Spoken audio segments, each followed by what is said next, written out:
Morning sunlight spilled across the courthouse square, painting the old marble columns in shades of gold and gray. It was the kind of morning when justice was supposed to feel alive, steady, dependable, like the rhythm of footsteps echoing through the halls. But not today.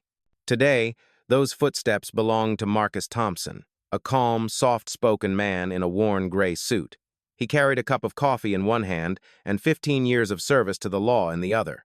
He had signed more verdicts than he could count, and yet, as he approached his own courthouse, he was met not with respect, but suspicion. A young security guard stepped forward. "Sir, can I see your ID?" Marcus smiled. Of course. He'd done this hundreds of times, but this time the guard didn't hand the card back. His eyes narrowed. His hand hovered near the radio on his shoulder. "What's your business here?" "I work here," Marcus said softly. The guard frowned, the words rolling around in his mind like an impossible riddle. Doing what exactly? Marcus hesitated just long enough for the crowd behind him to notice. That's all it took, a heartbeat of doubt for whispers to start forming. Within minutes, 2 patrol cars slid to the curb. 3 officers stepped out. Their boots clicked like hammers on concrete. "Morning, gentlemen," Marcus said, still composed. But they didn't hear his tone, they only saw his skin. "ID says Marcus Thompson," the first officer muttered. "Sounds official." "Yeah?" Another laughed. "So does Santa Claus." The cuffs came out before the truth did. Cold metal against warm skin. Phones lifted. People stared. Some gasped. Most looked away. And yet, as the officers pushed him against the hood of the car, Marcus didn't resist. He lifted his eyes toward the courthouse camera, the same one he'd fought to install years ago, and whispered, almost to himself, "Let it record everything." That's when the doors burst open. A courthouse clerk screamed, "Wait, you don't know who he is!" But the officers only laughed louder.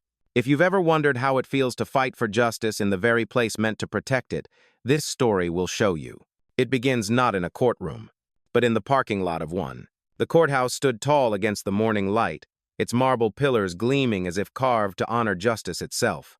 But that illusion began to crumble the moment Marcus Thompson approached its gates. He had walked through those doors for 15 years, same black briefcase, same calm stride, same nod to the guards who used to greet him with respect. But this morning, there was a new face at the security post, a young guard named Kenny, fresh out of training, full of rules, and empty of understanding. "Sir, "Id please," he said, his tone sharp, his eyes already suspicious. Marcus handed over his badge, a laminated card with the golden seal of the Brookhaven Judicial Court. The guard squinted at it, as though reading something unbelievable. "What's your business here?" he asked. Marcus smiled lightly. "I work here." Kenny tilted his head. "Doing what exactly?" The question landed like a slap. Marcus hesitated, not out of shame but disbelief. "I'm expected in courtroom 3, he said calmly. Kenny's lips curled into a grin. "Right, as a witness?" "No," Marcus said softly. "As the presiding judge." The smirk vanished, replaced by confusion, then discomfort. But instead of apologizing, the guard reached for his radio. "I've got a suspicious male claiming to be a judge," he said into the mic. "Requesting verification." Marcus's chest tightened, not out of fear, but a familiar exhaustion, the same old story, told again in a new uniform. The call for backup came faster than he expected. Within minutes, the parking lot echoed with sirens and the low hum of authority. 3 police cruisers pulled up, lights flashing red and blue across the courthouse wall where the words "Equal Justice Under Law" were engraved. The irony burned like acid. Officer Derek Miller stepped out first, tall, muscular, with that practiced smirk of someone who's always in control. Behind him were Wilson and Patterson, the junior officers. Miller's boots crunched on the pavement as he circled Marcus like a predator sizing up prey. "What's this?" he asked Kenny. "Trespasser says he works here." Miller laughed. "Right, and I'm the president." He turned to Marcus. "So, what are we doing today? Auditioning for Judge Judy?" The others laughed. That ugly kind of laughter that doesn't hide its contempt. Marcus stayed still, his hands visible, his voice measured. "Officers, I've identified myself. You're making a mistake." "Oh, I'm sure I am," Miller sneered. "Funny how every guilty man says that." He gestured toward the car. "Hands on the hood." The command sliced through the air. People had begun to gather: law clerks, interns, a group of school children on a field trip. Some whispered, some filmed. None stepped forward. Marcus's heart thudded as he placed his palms on the cold metal. "This is unnecessary," he said quietly. "You threatening me?" Miller barked, stepping closer. "Wilson, you hear that? Threatening an officer now." Wilson chuckled, his hand resting on his taser. "Sure did, Sarge." The tension thickened like fog. Miller shoved Marcus's shoulder, forcing him to spread his legs wider. "Stay still. Don't make me nervous." The words weren't just commands, they were warnings, soaked in centuries of power imbalance. Marcus could feel the sting of humiliation under the gaze of the crowd, but he refused to break. Not here, not in front of the very building that symbolized everything he had fought for. He glanced up, eyes catching the lens of the security camera. "Record this," he thought. "Let the truth have witnesses." But Miller wanted submission, not dignity. "Cat got your tongue?" he said, grabbing Marcus's chin roughly. "You look nervous. Maybe you've been here before." Marcus stayed silent, and somehow that silence enraged Miller even more. The officer's grip tightened. "You people always think you're above the law," he hissed. There it was, the phrase that stripped away the badge, the uniform, the mask of professionalism, revealing the rot beneath. "You people." The words that turned citizens into suspects, men into targets, lives into statistics. A woman's voice cut through the noise, then Martha, the courthouse clerk, running from the entrance. "Officers, stop this right now. You don't know who you're arresting." Her voice trembled with urgency, but Miller didn't even turn around. "Ma'am, please step back," he said flatly. "For your safety." "Safety?" she cried out. "You're assaulting the chief judge." The crowd gasped. Wilson froze mid-laugh. Even Patterson's hand fell from his holster. For a split second, the air stood still. Marcus straightened slowly, his wrists still bound, blood seeping through the fabric of his suit from the scrape on his knee. His voice came low, steady, controlled. "Officer Miller," he said, "you still have a chance to make this right." The officer laughed again, louder this time, but there was a crack in his voice now, a tremor he couldn't hide. "Make what right?" Marcus's gaze didn't waver. "Your judgment." Silence fell. Every camera phone was raised now, every witness waiting to see what came next. Miller's confidence faltered, but his pride, his training, his prejudice wouldn't let him back down. "Get him in the car," he ordered, voice breaking the fragile pause. Wilson hesitated, but obeyed. As Marcus was led toward the cruiser, the courthouse bell tolled 10 times, its echo washing over the scene like a verdict. Inside, the marble walls stood unchanged, but outside, something had already shifted. In that moment, Marcus understood. This wasn't just about him. This was about every man and woman who had ever been asked to prove they belonged. He looked once more toward the camera above the courthouse door, and a faint, knowing smile crossed his face. "Let it record," he whispered again. "Let justice see what justice has become." And as the cruiser door slammed shut, the story that would shake an entire city had only just begun. The ride to the station was short, but every second felt stretched thin, as if time itself were ashamed to move forward. Marcus sat in the back seat, wrists burning where the cuffs dug too deep, his breath calm but his pulse steady and sharp. Officer Wilson drove, silent now, avoiding the mirror, while Miller leaned back in the passenger seat, smirking to fill the space between guilt and ignorance. "You've got a smart mouth for a guy in cuffs," Miller said without turning. "Judges don't end up in police cars. You must be one hell of an actor." Marcus didn't reply. He stared at the courthouse growing smaller through the rear window, its stone steps shrinking into distance. That building had been his temple of justice, and now it was the scene of his public humiliation. Still, he said nothing. There was power in silence, and Miller couldn't stand silence. Back at the courthouse parking lot, the crowd hadn't dispersed. Phones were still recording, social media feeds already alive with outrage and disbelief. Inside the building, panic spread like wildfire. Martha, the courthouse clerk, ran through the corridors shouting Marcus's name. In courtroom 3, Judge Patricia Reynolds froze mid-sentence as the words reached her ears. They arrested Judge Thompson. Her gavel fell with a sharp crack, and the entire courtroom stood still. She stormed out, robe flowing behind her, a storm of disbelief tightening in her chest. Patricia had known Marcus for over 20 years. He had mentored her, guided her through her first cases, and taught her what integrity meant when the world tried to buy silence. Now the world was watching his being stripped away live. Outside, the police cruiser rolled to a stop as another unit arrived, responding to the backup Miller had called for. 3 more officers stepped out, hands resting on weapons. The sight of one calm black man surrounded by 6 armed officers was no accident. It was theater, a show of dominance rehearsed 1,000 times in cities across the country. "Get him out," Miller barked. Wilson hesitated. "Sarge, maybe we should verify." "Do as I said," Miller snapped. Wilson's hands shook as he opened the car door.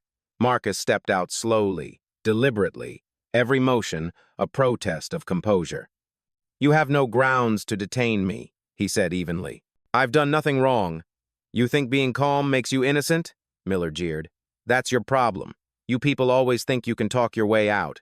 The crowd murmured. Someone shouted, "He works here." Another voice, angrier, called out, "Let him go."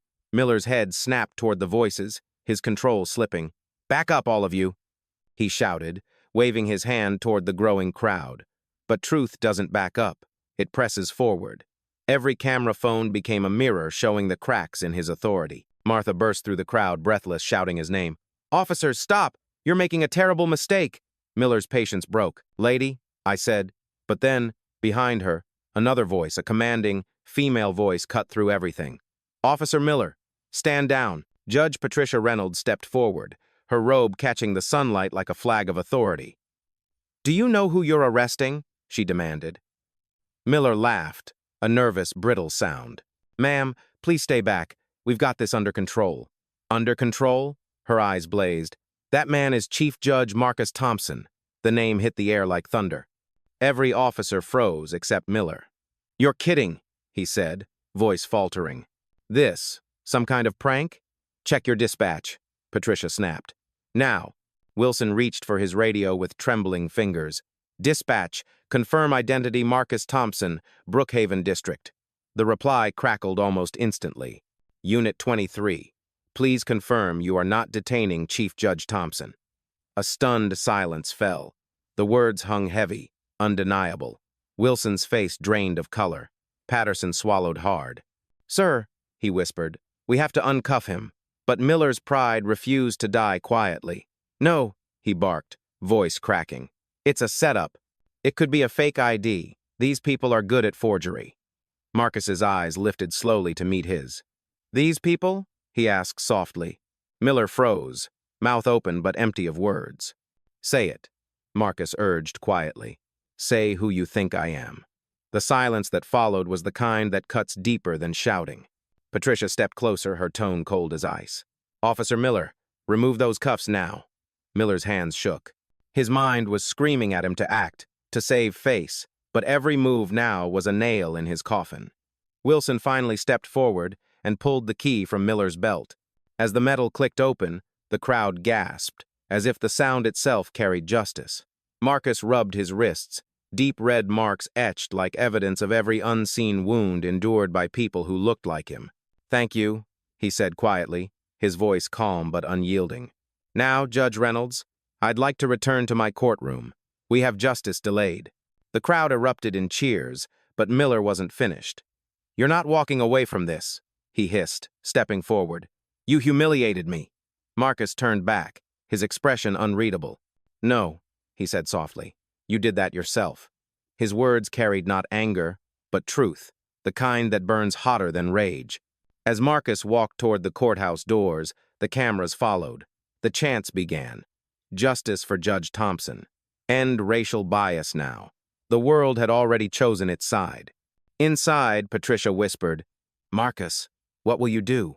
He paused, eyes on the emblem above the door. "What I've always done," he said. "Hold court, even if it's outside." And as the heavy doors closed behind him, Miller stood frozen, surrounded by the echo of his own choices, the laughter gone, replaced by the sound of something far heavier, the beginning of accountability. By the time Marcus reached his chambers, the courthouse was no longer a building of order, it was a storm. Every hallway hummed with whispers. Clerks stared from behind screens, guards spoke into radios, and reporters began to gather outside. In less than an hour, what had happened in the parking lot had exploded online. 16 videos from 16 different angles, all showing the same truth.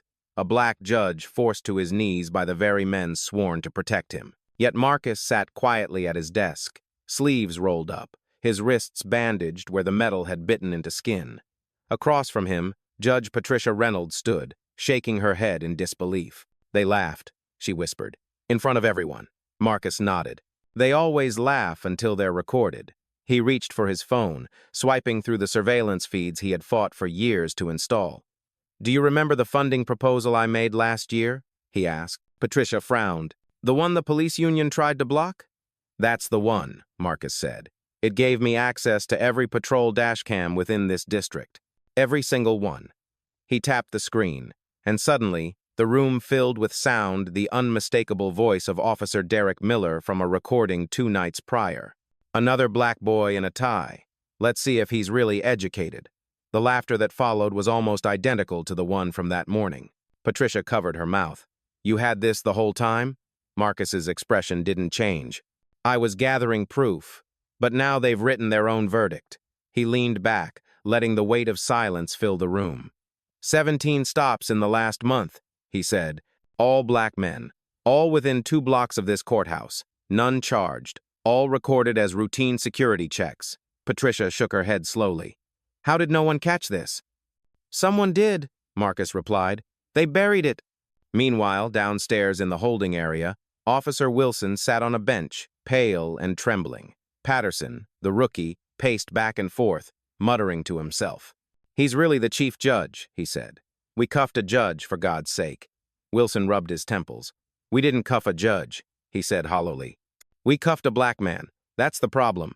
Patterson stopped, stunned by the honesty of it. "You gonna tell Internal Affairs that?" "Doesn't matter," Wilson said.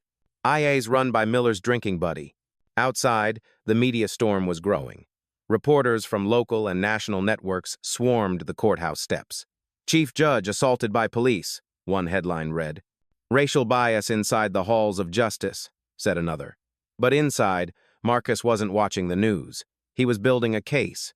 Every file, every timestamp, every officer ID arranged in perfect order. Years of data once ignored were now evidence. "I'm not going to shout," he said to Patricia. "I'm going to show." At that moment, a knock came at the door. It was Martha, the clerk, breathless but determined. "Your Honor, the commissioner is on his way," she said. "He wants to handle this quietly." Marcus gave a small, bitter laugh. "Quiet is what got us here." He motioned her closer. "Martha, do you have access to the security tablet?" She nodded. "Pull every log of my courthouse entry for the past year." Her fingers flew over the screen. 3,847 entries, she read aloud. 14 of them flagged as suspicious, all in the last 2 months. Marcus smiled faintly. "And who's the new guard in those reports?" "Kenny," she said. "Started 9 weeks ago." "Good," Marcus said. "Keep that file ready." Minutes later, the commissioner arrived, his face gray, his suit immaculate, his tone rehearsed. "Judge Thompson," he began. "This was an unfortunate misunderstanding. Let's not make it bigger than it has to be." Marcus looked up slowly. "You think this was a misunderstanding?" His voice was quiet, but it carried through the room like thunder. 3 officers, 1 security guard, 14 prior complaints, all ignored. That's not a misunderstanding, Commissioner. That's design. The commissioner's jaw tightened. "You're angry, and rightfully so. But the department will answer," Marcus interrupted. "Not to me, to the law." Patricia folded her arms. "He's right," she said.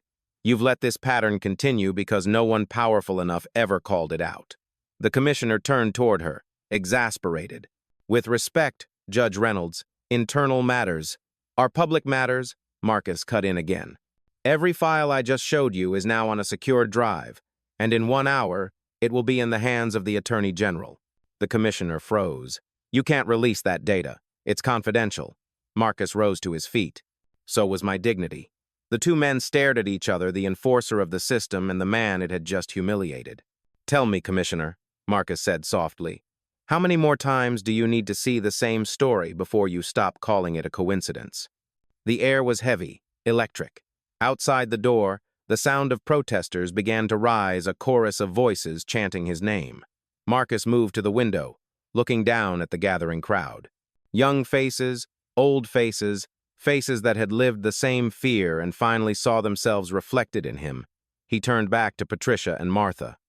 "They think this is about one arrest," he said. "But it's not. It's about a pattern written, recorded, and now undeniable." He looked down at the glowing tablet still open on the desk, at the file titled Pattern of Stops, CSV. His voice softened. "They wanted me in cuffs," he said. "They didn't realize they'd chained themselves to the evidence." And as the chants outside grew louder, echoing through the courthouse halls, Marcus pressed one key send, and with that, the truth that had been hidden for years finally began to travel, unstoppable, from one screen to every corner of the city. By noon, the courthouse had transformed into a battlefield of authority. The air was thick with tension. Judges, lawyers, and officers moved through the corridors like ghosts, whispering fragments of disbelief. The story of Judge Marcus Thompson's arrest had already made the evening headlines, but the war wasn't just outside in the media, it was unfolding right inside the heart of justice. Upstairs, in Conference Room B, the commissioner sat at the head of a long mahogany table, flanked by the police union representative, 2 captains, and a handful of nervous legal advisors. Every screen on the wall played the same looping footage. Officer Miller pinning a man in a gray suit against a squad car, laughing as he tightened the cuffs. The sound had been muted, but the silence was worse. It carried weight like a verdict none of them wanted to read. "Turn that off," the commissioner said finally. "We'll address it internally, publicly. It's a procedural error, nothing more." His voice was low, tired, rehearsed. The union rep nodded immediately, eager to contain the damage. "Our statement will emphasize officer safety," he said.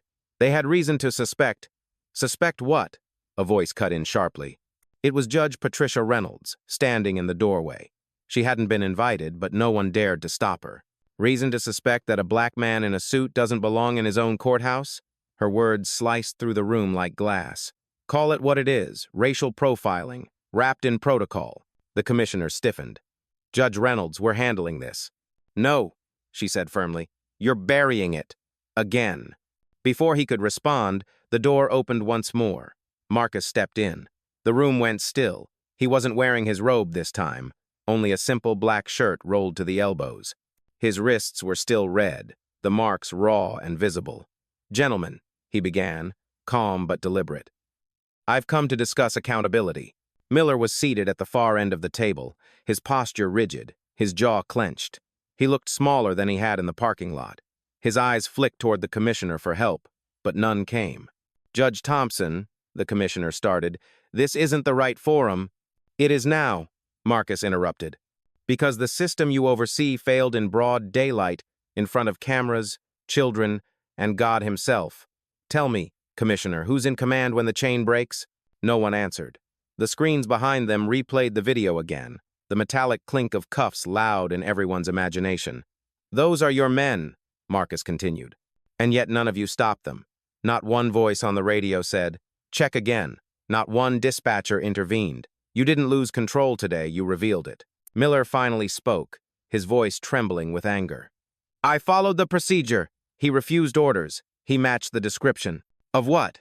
Marcus turned sharply toward him. "A criminal? Or simply a black man who didn't lower his head fast enough?" The room held its breath. "You say you followed procedure," Marcus went on, "but your procedure was written by fear and prejudice. You think a badge gives you power. It doesn't. It gives you responsibility."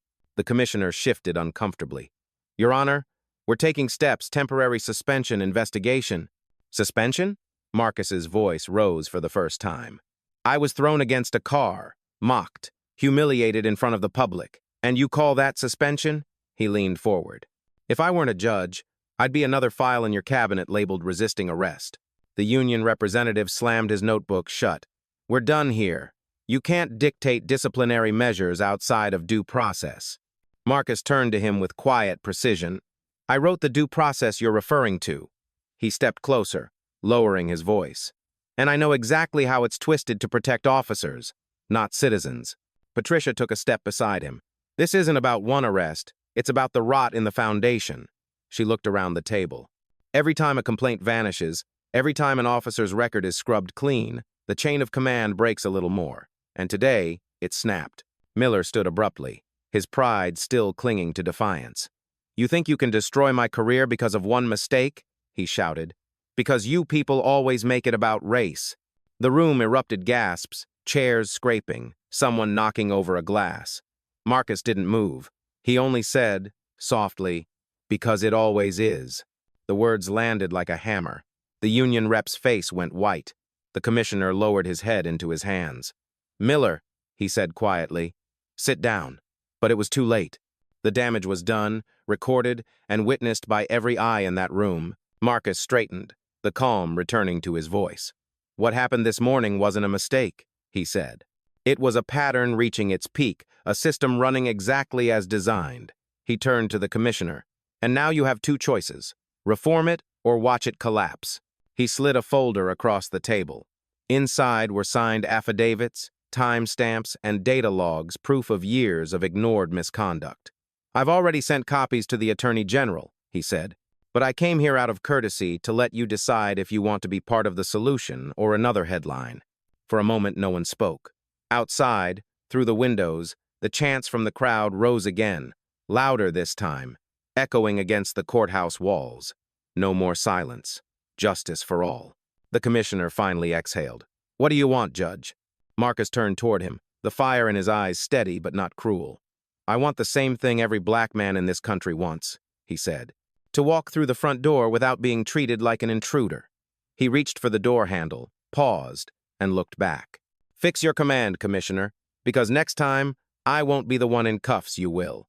He walked out into the sunlight, where the crowd erupted in applause. The marble steps glowed beneath his feet, the words "equal justice under law" towering above him once more. For the first time that day, Marcus allowed himself a small smile, not of victory, but of purpose. Justice had found its voice, and it was no longer whispering. The next morning, the courthouse's top floor was sealed off for an emergency meeting. The blinds were drawn, the mood electric. A thin mist of rain tapped against the windows, whispering like a reminder that even the sky was listening. Inside the conference room sat an unlikely assembly. Judge Marcus Thompson, Mayor Patricia Williams, Police Commissioner Hayes, District Attorney Sarah Chen, and Frank Morrison, the sharp-tongued head of the police union. Every face around the table carried tension, some out of guilt, some out of fear, and others simply because they knew the world was watching. Marcus stood at the window for a long time before speaking. His reflection looked older than he remembered, lined not by age but by disappointment. "Let's begin," he said quietly. Hayes cleared his throat. "Your Honor, before we proceed, I'd like to extend the department's formal apology." "Apology accepted," Marcus replied without turning. "Now let's discuss accountability."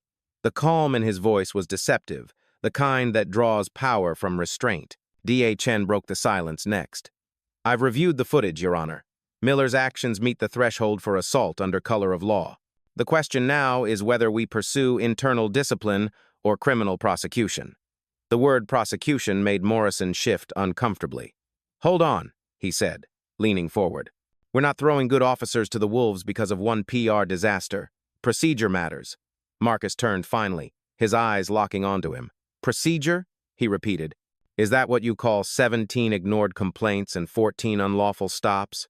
Procedure is supposed to protect justice, not prejudice."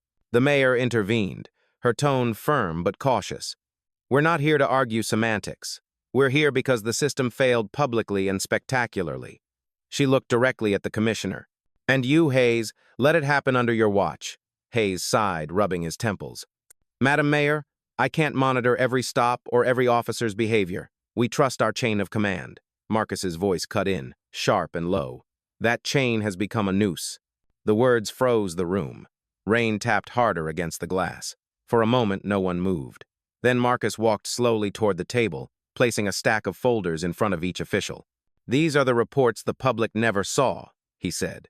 "Patterns of excessive force, internal complaints dismissed as unsubstantiated, and every case mysteriously handled by the same review officer, Captain Lewis. He happens to be Miller's cousin." Chen flipped through the pages, her expression hardening. "This is systemic," she murmured.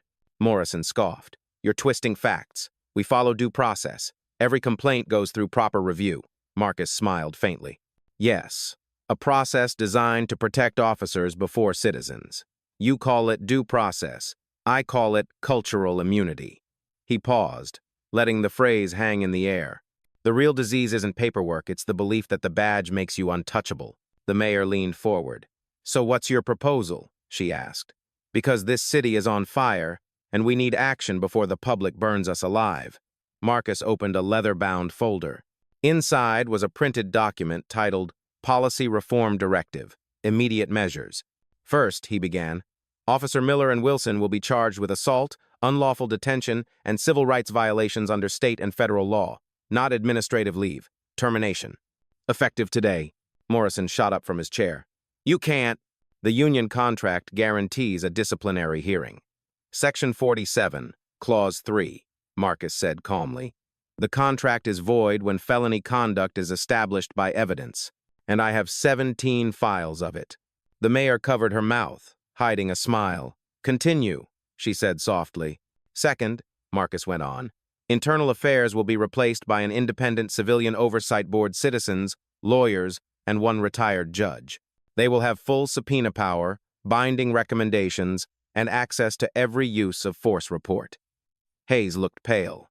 "That's unprecedented," he muttered. "So was what happened to me," Marcus replied. "Third," he continued, "body cameras will be mandatory, non-deactivatable, and monitored in real time. Any unexplained disconnection will result in immediate suspension pending review." Chen nodded approvingly. "That's enforceable."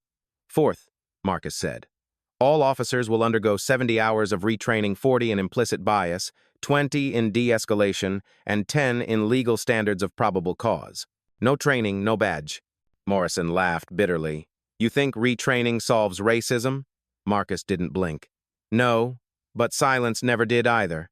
He leaned forward, voice steady. "What I'm proposing isn't a fix, it's a foundation. Because justice without reform is performance. And I'm done performing." The rain outside had slowed to a drizzle, leaving streaks down the glass like tears. The mayor looked around the table. "All in favor?" she asked. One by one, hands began to rise, hesitant at first, then firm. Even Hayes, reluctant and weary, lifted his. The motion carried unanimously. Morrison's face reddened. "You've just destroyed morale in this department," he spat. Marcus met his glare with calm authority. "Then build it on truth next time." He gathered his papers, pushing back from the table. "You all wanted this to go away quietly," he said, walking toward the door. "But silence is what gave it power. We don't fix rot by painting over the walls, we rebuild the house." As he stepped into the hallway, the hum of the city below drifted upward, protesters chanting, reporters shouting, the heartbeat of change pounding at the courthouse steps. Patricia Reynolds was waiting outside. "How did it go?" she asked. Marcus glanced at her, the faintest smile on his lips. "For the first time in years," he said, "the law just listened." And somewhere deep in the building, Officer Miller sat alone in an interrogation room, watching his own laughter on replay, realizing too late that the sound of his voice had just rewritten the future. 3 weeks later, the reforms that had once sounded impossible were already reshaping the city. The Civilian Oversight Board had set up its office inside an unused wing of the courthouse, a symbolic act Marcus insisted on. "Let the sunlight fall where the shadows were deepest," he had said. The public loved it. The police union did not. But policy changes weren't enough. Marcus knew that systems only shift when culture does. That's when the idea of the integrity test was born. It started in a closed meeting between Marcus, DA Sarah Chen, and Officer Patterson, the rookie who had broken ranks and apologized publicly the day of the arrest. Patterson had since resigned from the force and was now volunteering as an advisor to the reform team. He still wore the guilt of that day like a badge no one could remove.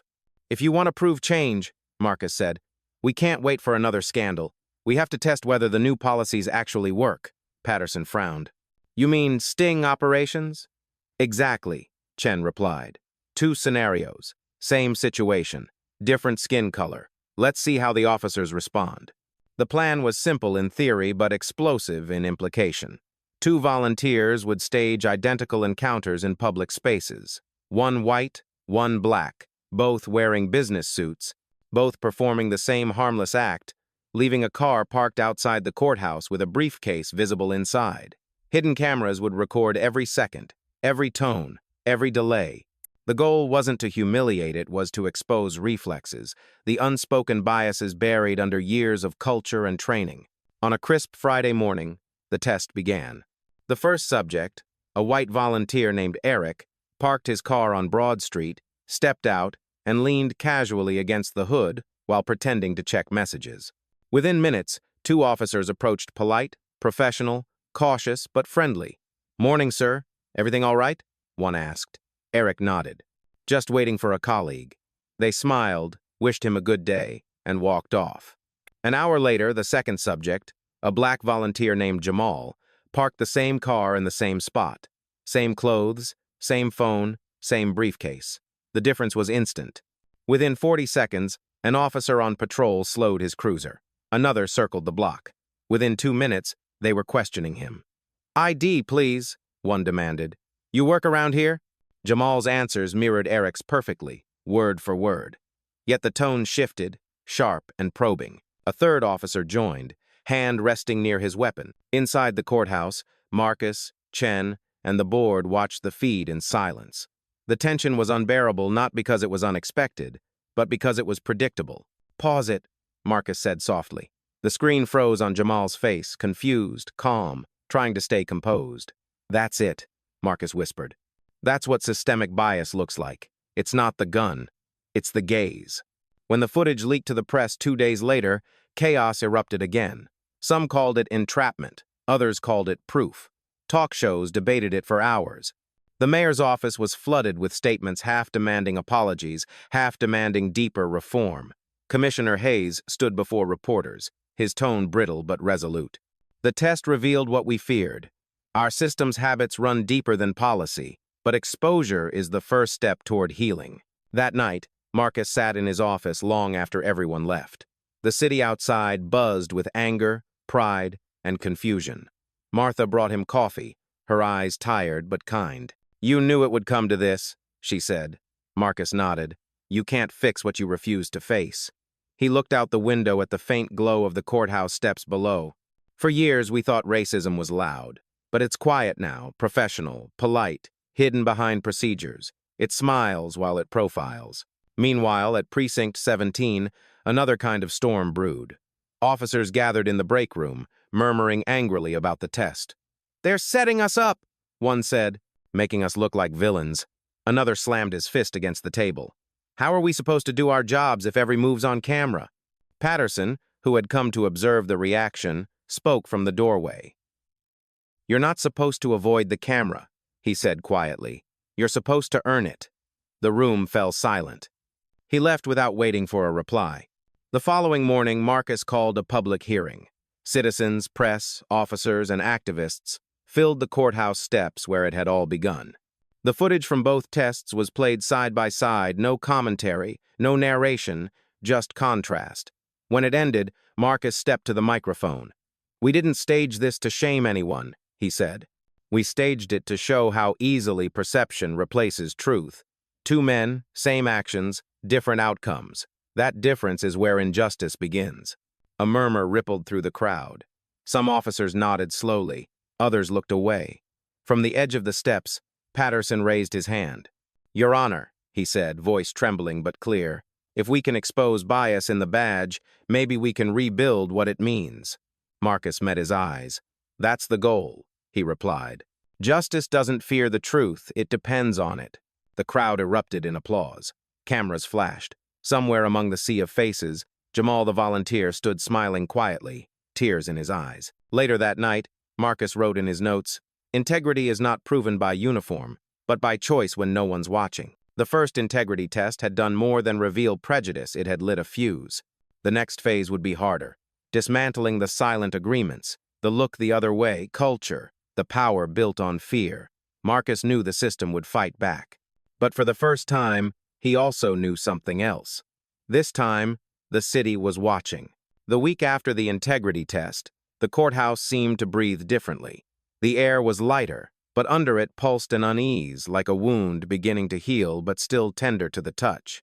Reporters camped on the steps. Citizens brought flowers and handmade signs that read, "Justice lives here." Yet Marcus knew better than to mistake noise for change. Real reform wasn't in headlines, it was in repetition. And for that, the next case had to matter. He sat in his chambers early one morning, staring at a manila folder that Martha had placed on his desk. "You should see this," she said quietly. Inside were faded photographs, grainy security stills, and a formal complaint marked "Closed, Insufficient Evidence." The name jumped out instantly. David Brooks, a maintenance worker, age 52. The charge? Resisting arrest. Marcus frowned. When was this filed? 6 months ago, Martha said. Dismissed after 2 days. No witness statements, no body cam footage. Marcus flipped the page. Same precinct as Miller. He exhaled slowly. So this is what happens when no one wears a robe. The irony wasn't lost on him. David Brooks was everything Marcus might have been if luck and education hadn't intervened, a quiet, hard-working man in coveralls who kept the courthouse clean while others debated justice. That day, 6 months ago, David had been stopped on his way home, accused of breaking into a car he was paid to fix. When he tried to explain, they threw him to the ground, tore his work badge from his chest, and charged him with resisting. The case vanished, buried beneath paperwork, unrecorded until now. Marcus stood. "Reopen it," he said. Martha blinked. "But sir, it's already—" "Reopen it," Marcus repeated. "This time, justice won't need a title." Within hours, the Civilian Oversight Board was summoned. D.A. Chen reviewed the file and immediately noticed the inconsistencies. No timestamp on the footage, missing radio logs, and officers' statements that contradicted each other. "This isn't negligence," she said. "It's intent. The board voted unanimously to investigate." Marcus watched them work, pride flickering behind the fatigue in his eyes. This was what he had fought for, a system strong enough to hold itself accountable. That afternoon, David Brooks walked into the courthouse for the first time since his arrest. His hands trembled slightly as he removed his cap. "I don't understand why you're doing this," he said to Marcus. "People like me don't get second looks." Marcus smiled gently. "People like you built this place," he said. "It's about time justice came to your door, too." The hearing was public by design. Marcus wanted transparency. On one side of the courtroom sat David, humble in his work uniform. On the other, the 2 arresting officers, now under scrutiny. As the footage played on the large screen, grainy but damning, the silence was heavy. A voice could be heard shouting, "Stop resisting!" followed by the unmistakable sound of a body hitting pavement. But there was no resistance, only confusion, only pleading. One of the officers, a man named Briggs, shifted uncomfortably in his seat. When the questioning began, he tried the usual defenses: procedure, training, suspicion. "We thought he was breaking into a vehicle." "Did you verify ownership?" Chen asked coldly. "The registration was inside the glove box," Briggs replied. "He couldn't prove it. And so you decided he was guilty." "We followed protocol." Marcus leaned forward. "Officer Briggs," he said, voice low but cutting. "What did you see when you looked at Mr. Brooks that day?" The officer hesitated. "A suspect." "No," Marcus said, standing. "You saw a black man near a car he didn't look rich enough to own. You saw what the system trained you to fear. That's not suspicion, that's assumption. And assumption is how justice dies quietly." The gallery erupted in murmurs. Even the reporters stopped typing for a moment. David's eyes glistened as he whispered, "Thank you." By the end of the day, the Oversight Board ruled the arrest unlawful and recommended that both officers face disciplinary hearings. The crowd outside cheered when the decision was read, but Marcus didn't smile. He looked at David instead. "It shouldn't have taken me wearing a robe for them to see you," he said softly. David nodded. "You saw me," he replied. "That's enough." But Marcus knew it wasn't. One case didn't erase decades of blindness. Later that night, Marcus walked alone through the now empty courthouse corridors. The marble floors reflected his steps like echoes of history. He paused by the janitor's closet, David's workspace, and saw a plaque on the door. "Maintenance Department." The words were plain, but they carried a weight that made him stop. In this hallway, under the same lights, he had once been mistaken for a trespasser. And now, he was fighting for the man who swept the floor beneath those lights. Outside, thunder rumbled in the distance. A storm was coming, not of rain, but of reckoning. The police union had already called the ruling a politically motivated witch hunt. Talk radio was buzzing with outrage. Anonymous threats had begun flooding Marcus's inbox. "You're destroying good cops," one email read. Another said, "Remember your place." He closed his laptop, unshaken. His place, he thought, was exactly where he stood, between the old world and the new, between silence and change. As lightning flashed outside his window, Marcus whispered to himself, "This is the case without a robe, because justice doesn't need one to see the truth." The storm broke open above the city, washing the courthouse steps clean. And somewhere, in a small apartment across town, David Brooks sat watching the news, tears mixing with the sound of rain, finally seen, finally believed.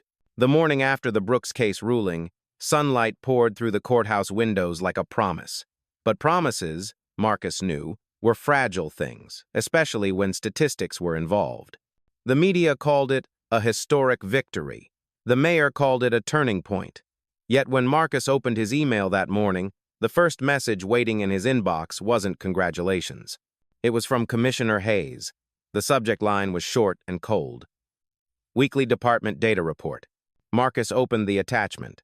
Dozens of charts filled the screen: traffic stops, use of force incidents, citizen complaints, all color-coded in blues and grays. On paper, the numbers looked pristine. Complaints down 32%, racial disparities in stops reduced by half, community satisfaction up 18%. It should have been good news. But something about it felt too neat, too polished. Numbers don't fall that fast, Marcus thought. He picked up the phone and called DA Sarah Chen.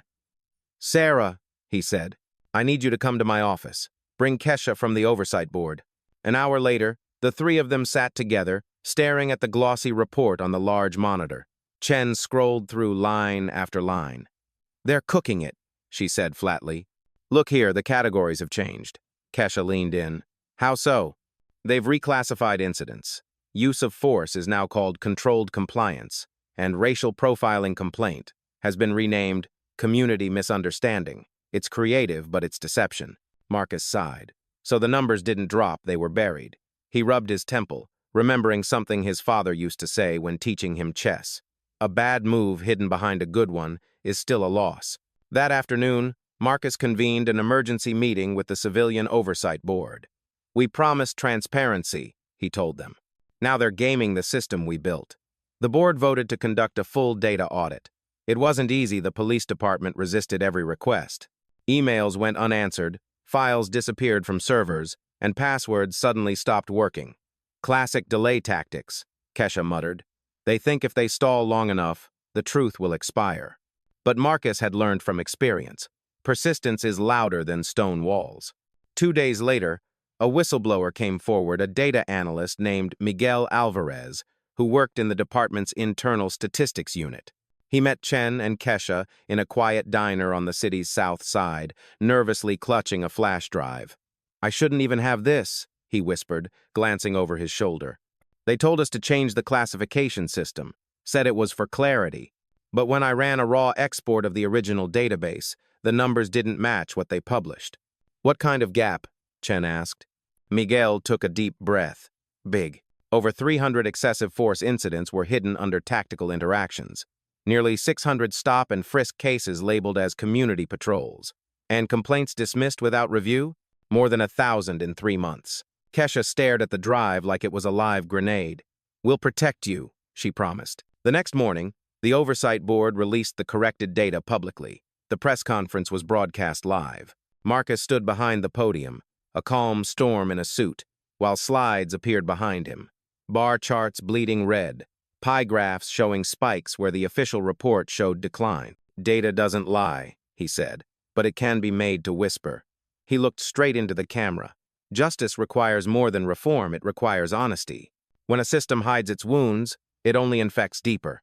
The revelation hit the city like an earthquake. Headlines screamed, "Scandal in the numbers!" Citizens flooded the courthouse steps again, this time holding signs that read, "We want truth, not tricks." Even loyal officers shook their heads in disbelief. Commissioner Hayes called for an immediate press meeting, trying to calm the storm. "This was a clerical misunderstanding," he insisted. The categories were updated for efficiency, but the damage was done. That evening, Marcus met Hayes privately. The commissioner looked worn, his confidence unraveling. "You've embarrassed the department," he said quietly. Marcus shook his head. No, Commissioner. The department embarrassed itself when it chose image over integrity. Hayes's jaw tightened. You don't understand the pressure we're under. The union, the public. I understand perfectly, Marcus interrupted. Pressure reveals character, and right now yours is cracking. Across town, the mayor watched the news unfold on live television. The integrity test had been bold. But this was war. She called Marcus that night. You've opened a wound that's been festering for decades, she said. But now you have to keep it open long enough for it to heal. Don't let them cover it up again. The following morning, Hayes resigned. His letter cited personal reasons, but everyone knew the truth. The city council voted to approve Marcus's proposal for real-time transparency, an online public dashboard where every arrest, stop, and complaint would be logged and accessible to all. No filters, no renaming. For the first time, the system itself would be under surveillance. As Marcus stood before the flashing cameras to announce the reform, he spoke softly but with conviction. For years, we asked citizens to trust the system. Today, the system must trust them back. Applause filled the hall, but Marcus didn't smile. He thought of David Brooks, of Jamal, of the thousands of names that never made it into reports. Data can be hidden, he said, his voice steady, but pain can't, and from this day forward neither will truth. That night, as the lights of the city shimmered against the courthouse glass, a single message appeared on the new public dashboard. It was anonymous, written in plain text. For the first time, I feel seen. Marcus stared at the words, his heart heavy and full all at once. For him, it wasn't victory. It was accountability, finally. Data that spoke the language of humanity. 6 months had passed since the day Marcus was handcuffed in his own parking lot, yet the city of Brookhaven still pulsed with tension. The reforms had been enacted, the oversight board empowered, and the public dashboard watched like a new oracle of truth. But beneath the surface, old forces were gathering, determined to prove that power still belonged to those with badges, not the people who challenged them. And now, the final reckoning had arrived in 2 separate courtrooms, on the same day. Downstairs in courtroom 1, Officer Derek Miller stood trial for assault under color of law, battery, and obstruction of justice. Across the hall, in courtroom 2, the city itself was being sued in a Section 1983 civil case for systemic violation of civil rights, a case representing not just Marcus, but dozens of victims whose stories had been buried for years. The air inside the courthouse buzzed with anticipation. Reporters filled every row. Sketch artists leaned forward with sharpened pencils, and cameras outside flashed like lightning before a storm. Marcus sat quietly in the gallery of courtroom 1, not as a judge this time, but as a witness. Across the aisle, Miller looked hollow. The confident swagger was gone, replaced by a tremor in his hands. He hadn't worn his uniform since the arrest. It had been confiscated, along with his gun. Yet he still tried to carry himself like an officer in command. His lawyer, a veteran from the police union, whispered in his ear, "Stay calm. They'll see you as human." But the irony was, heavy humanity was the very thing Miller had denied others. The prosecutor, D.A. Sarah Chen, began with precision. "Ladies and gentlemen of the jury," she said, her voice sharp as glass, "this case is not about misunderstanding. It's about misuse of power, the belief that authority grants immunity from consequence." She turned toward Miller. The defendant did not act out of fear. He acted out of entitlement. Then, one by one, she played the videos. The laughter, the shove, the words, "You people always forget your place." The jury winced. Miller's lawyer objected, calling it contextual bias. But the damage was done. When Marcus was called to testify, the courtroom fell silent. He took the stand, his posture straight but unpretentious. "Judge Thompson," the prosecutor began, "can you describe what went through your mind that morning?" Marcus hesitated. "The same thing that goes through the mind of every black man stopped for no reason," he said softly. "Stay still, stay polite, stay alive." His voice didn't rise, but every word carried the weight of generations. "But what I didn't expect," he continued, "was that I would have to prove I belonged in my own courthouse." Across the hall in courtroom 2, David Brooks, the janitor Marcus, had helped sat beside a row of plaintiffs. The city attorney opened by insisting that Brookhaven has taken measurable steps toward reform. But the lead counsel for the victims stood and countered. Reform is not absolution. She projected the data audit results for everyone to see: 1,246 unreviewed complaints, 312 documented incidents of force, 9 years of silence. The evidence painted a pattern so vast it could no longer be denied. Back in courtroom 1, Miller's defense tried to pivot. He made a mistake, his lawyer said. He didn't know who Judge Thompson was. Marcus looked up from the witness stand. That's exactly the problem, he said quietly. It shouldn't take a title to be treated with dignity. The courtroom erupted in murmurs. The judge called for order, but the words lingered like smoke. When the closing arguments ended, both courtrooms paused at the same moment, one deciding guilt, the other responsibility. In the hallways between them, reporters ran back and forth, carrying quotes like fragments of battle. Systemic rot, cultural immunity, justice finally on trial. Hours later, the jury filed back into courtroom 1. Everyone rose. The foreperson stood, hands trembling slightly. We, the jury, find the defendant, Derek Miller, guilty on all counts. A collective gasp filled the room. Miller's head dropped into his hands. The prosecutor exhaled. Marcus closed his eyes, not in triumph, but in relief, the kind that aches. Across the hallway, in courtroom 2, the civil verdict came moments later. The city of Brookhaven was found liable for systemic racial discrimination and ordered to pay $22 million in damages, with an additional mandate for federal oversight. When the decision was read aloud, the crowd outside erupted into cheers. For many, it wasn't about money, it was about acknowledgement.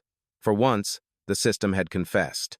Reporters swarmed Marcus as he exited the courtroom, microphones flashing, questions flying. Your Honor, what does this verdict mean? He paused, rain beginning to fall outside. It means justice isn't about revenge, he said. It's about recognition that harm was real, that silence was deadly, and that truth, once spoken, can't be handcuffed. That evening, as night settled over Brookhaven, the courthouse lights stayed on. Inside his chambers, Marcus sat by the window, watching reflections of lightning ripple over wet streets. Martha entered quietly with a cup of coffee. It's over, she said gently. Marcus shook his head. No, it's just begun. He looked out at the city, the same streets where bias had once worn a badge without consequence. Today was justice, he said softly. Tomorrow has to be changed. And somewhere in a prison holding cell, Derek Miller stared at the ceiling, haunted by the same words he once sneered. You people always forget your place. Only now, he understood he had never known his own. The verdicts had fallen like thunder, shaking the city awake. For the first time in decades, the walls of the Brookhaven courthouse did not echo with excuses, they echoed with change.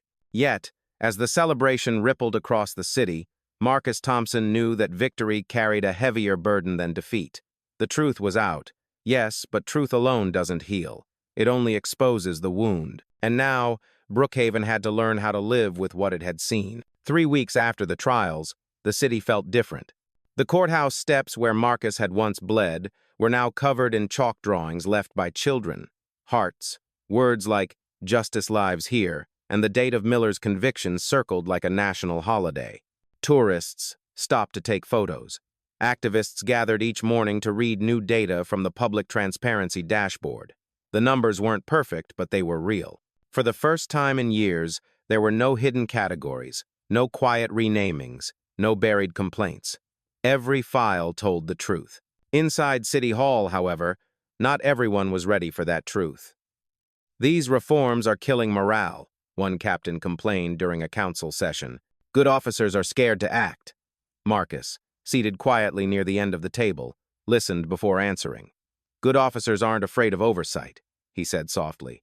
Only bad ones are, the mayor nodded. We can't heal by pretending we were never sick. A new department had been born out of the ashes of the old system, the Office of Integrity and Accountability, led by none other than former Officer Patterson. Once a silent bystander, he now trains recruits in de-escalation and empathy. On the first day of class, he stood before 40 new cadets and began with words that silenced the room. I used to laugh when others suffered. I thought silence was loyalty. Now I know silence is the seed of every injustice. Don't let your uniform make you blind. Marcus visited one of those sessions unannounced. He stood at the back, arms crossed, watching Patterson demonstrate how to approach a tense situation without a hand on the gun. The young officers leaned forward, listening intently. "Fear," Patterson said, "is the most dangerous weapon an officer carries. And courage isn't about pulling a trigger, it's about holding your ground when your bias wants to move first." When the class ended, Marcus walked to the front. Patterson saluted him, but Marcus shook his head. "No salutes," he said gently. "Just service." That same week, Commissioner Hayes, now retired but seeking redemption, testified before the Oversight Board, admitting under oath how many complaints he had ignored over the years. His voice cracked. "I told myself it was just paperwork," he said. "But it was people. Each file had a heartbeat I chose not to hear." The boardroom fell silent. Hayes looked up at Marcus, seated at the end of the table. "How do you live with what you've done?" he asked. Marcus met his gaze, not with anger, but with gravity. "By changing what comes after," he said. The culture shift was slow, messy, and costly. The city's insurance fund buckled under the $22 million civil judgment. Taxes rose. Patrol schedules were restructured. Union protests erupted. Yet something profound was happening beneath the noise.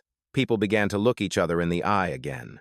Clerks who once avoided conversation with janitors now shared coffee. Officers who once rolled their eyes at civilians now listened. For every headline of outrage, there were dozens of quiet acts of understanding. One afternoon, Marcus was walking through the courthouse atrium when he saw David Brooks polishing the same marble floors that had once reflected his humiliation.